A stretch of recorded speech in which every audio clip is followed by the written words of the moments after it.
Hello everyone and welcome back to In Theory. Today we're going to be looking at one theory for every Zelda game all the way up till Tears of the Kingdom.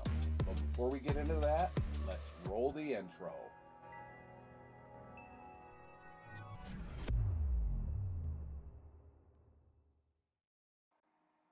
Alright, a little disclaimer right off the bat. To make it an even 10 theories, we actually put The Legend of Zelda and Adventure of Link together into one theory. I hope that's okay.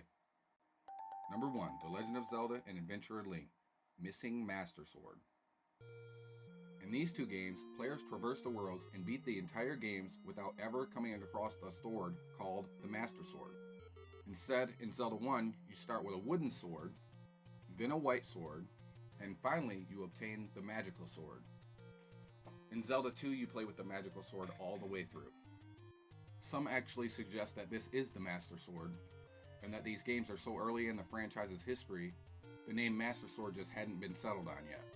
However, some are quick to point out that in these games' many re-releases, the text in-game from Magical Sword to Master Sword was never made, even though other in-game text was changed in those same re-releases.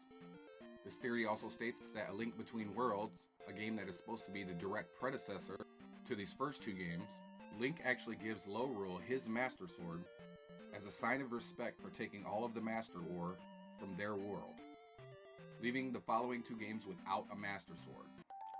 Number 2, A Link to the Past, Parallel Worlds. In this game, players are introduced to a dark, twisted version of Hyrule called the Dark World, which is connected to Hyrule through a magical portal. The Parallel Worlds theory suggests that the game's two parallel worlds are meant to represent different aspects of Link's psyche, as he has bipolar personality disorder, and that his journey to save both worlds is really a journey of self-discovery. Supporters of this theory believe that the Light World represents Link's happier, friendlier personality, and the Dark World represents the darker, more repressed aspects of his other personality.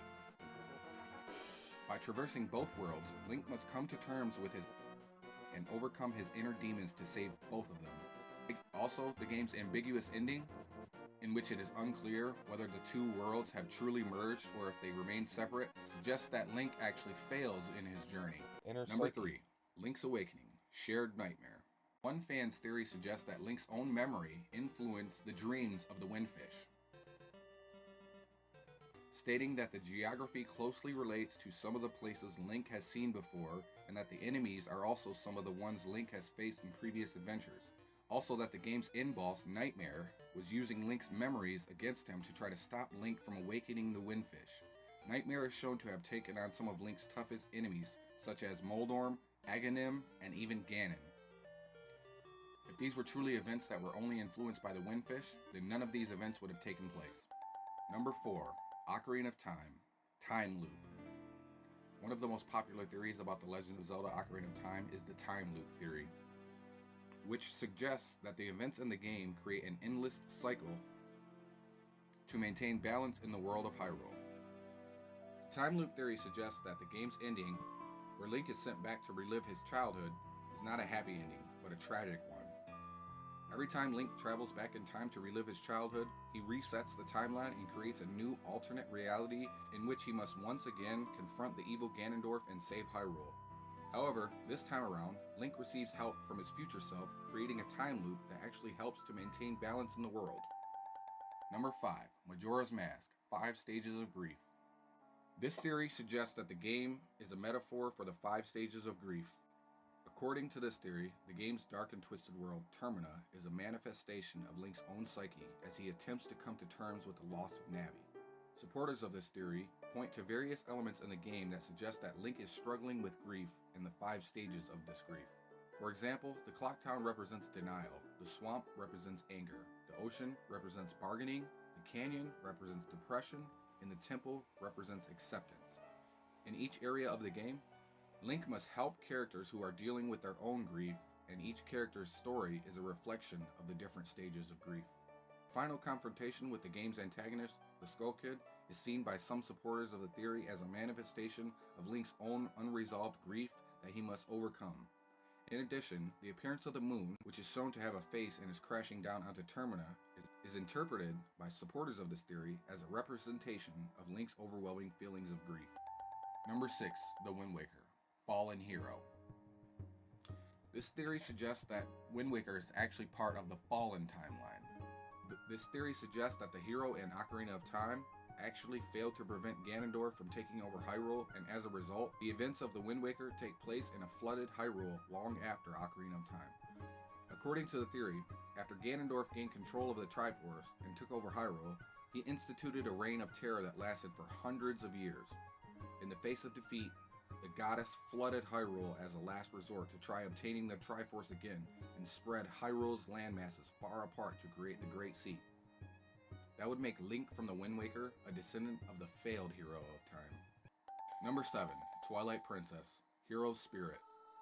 The Hero Shade is a mysterious figure that teaches Link various sword techniques to help him throughout his journey. According to this theory, the Hero Shade is in fact the version of Link from Ocarina of Time and Majora's Mask that inevitably causes the timeline split, and that he is teaching his descendants throughout generations to become great warriors and heroes who will eventually restore his name and honor in the future. Supporters point to the fact that the Hero Shade uses a sword that is similar to the Master Sword and exhibits combat techniques similar to those used by the Link from Ocarina of Time. It is also stated that Link is left-handed in these two games along with the Hero Shade. Number 8. Skyward Sword, SHEIKAH Connection. According to this theory, the SHEIKAH were originally an advanced civilization that existed before the events of Skyward Sword. They were responsible for creating the technology that allowed the ancient Skyloftians to fly, and they possessed a great deal of knowledge about the goddesses and their power. The theory goes on to suggest that the SHEIKAH played a role in the creation of the Triforce. It is believed that the SHEIKAH were able to harness the power of the Triforce and use it to create their own technologies and magical objects. The SHEIKAH have been known to possess advanced technology such as the Lens of Truth and the SHEIKAH Slate from Breath of the Wild. Additionally, the symbol of the SHEIKAH, a stylized eye, can be found in many of the games and is believed to be a representation of the SHEIKAH's knowledge and insight. Number 9. Breath of the Wild, Converging Timeline.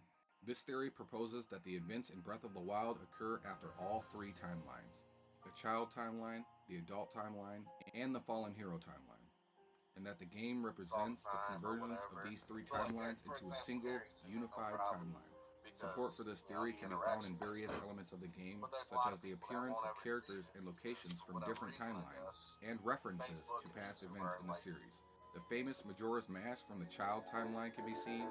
Rock salt is described as crystallized salt from an ancient sea, referencing the Great Sea from the Wind Waker in the adult timeline.